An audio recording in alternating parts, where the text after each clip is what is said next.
Our guy, Booger McFarland, longtime NFLer, two-time Super Bowl champ, All-American at LSU. Tigers heading into the national championship this week. Boog, how we feeling?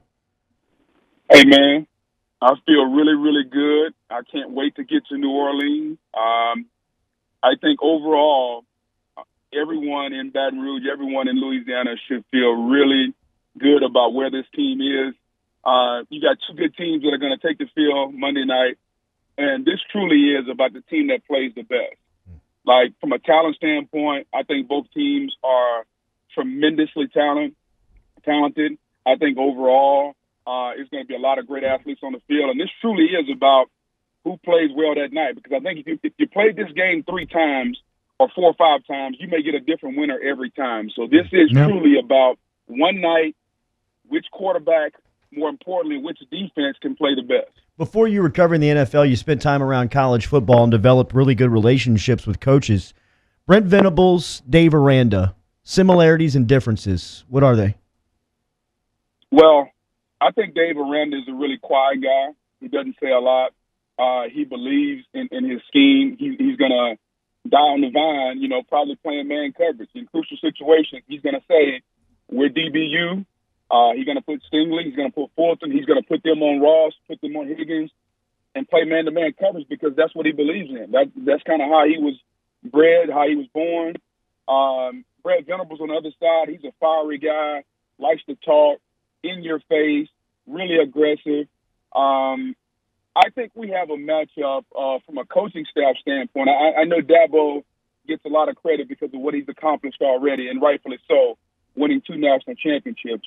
But when you talk about 2 head coaches that care about players and care about their development as young men, I think you look at Coach O and you look at Dabo Swinney and you say these 2 coaching staffs do it the right way. Dabo's done it a lot longer and deserves a lot more credit. But I feel really good about where Coach O is.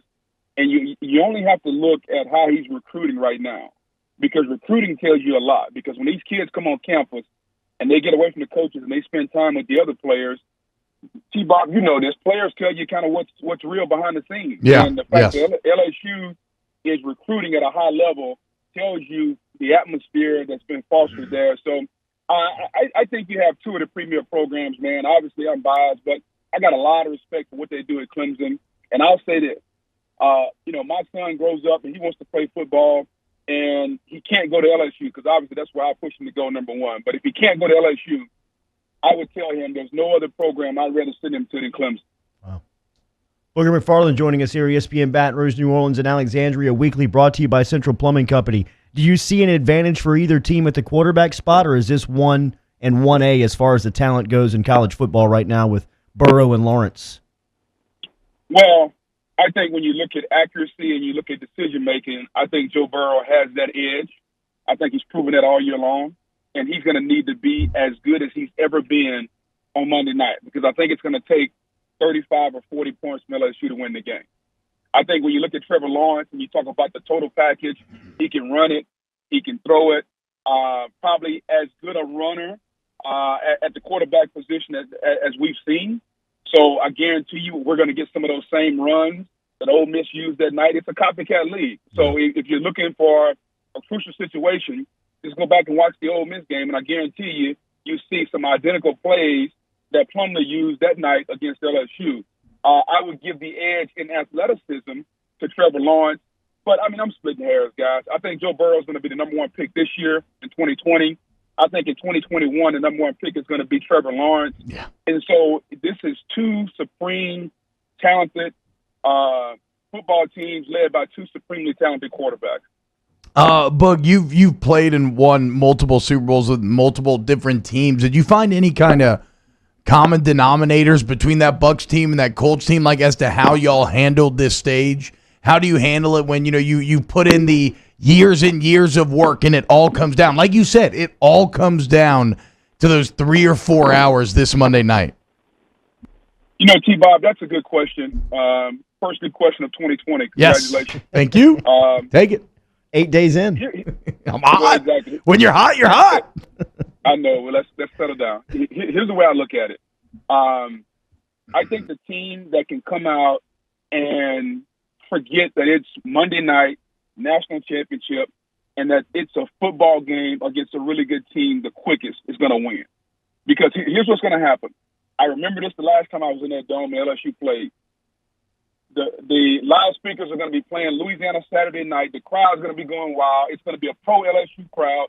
Clemson is going to come in. They're going to be feeling like it's us against the world. So you're going to have two totally different emotional highs from either side for different reasons. Now, which team can forget about Louisiana Saturday night, forget about New Orleans, forget about the Superdome, and just say, how do I beat the guy that's across from me?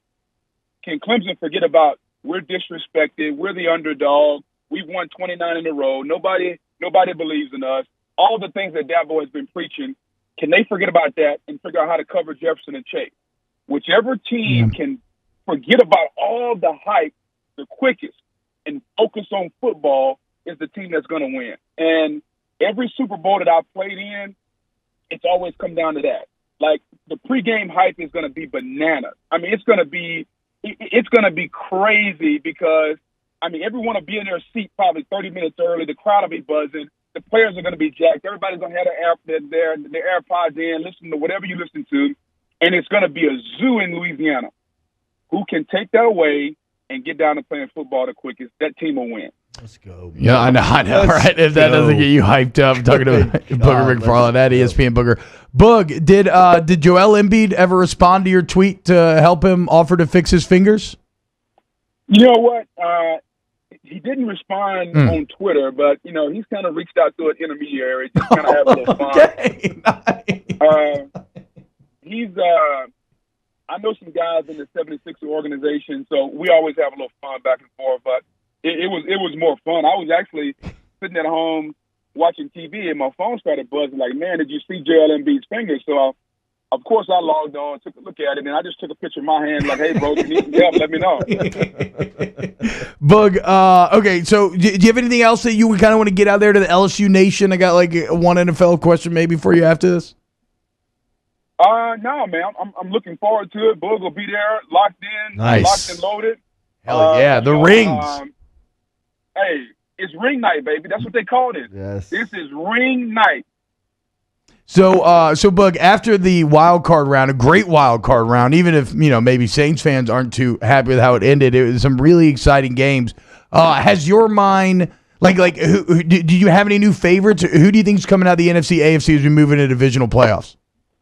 Here's what I look at. I think there is a distinct advantage to teams that didn't play last weekend. So if you sit at home with your feet crossed, eating donuts and drinking coffee and getting rest, I think you have an advantage this week.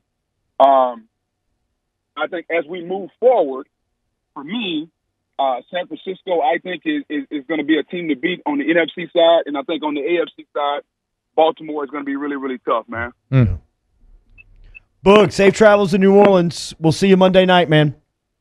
Can't wait, buddy. I'll be out there at the coin toss. So T-Bob, hell make sure you yes. get a shout out if you're doing local radio, buddy. Let's go, Boog. Nice. Booger McFarland at ESPN Booger. Take it easy, man. So wait, Boog, are you an honorary captain Monday night? I am the guest captain for LSU. Let's Hey, go, rings the on man. rings on rings. There he is.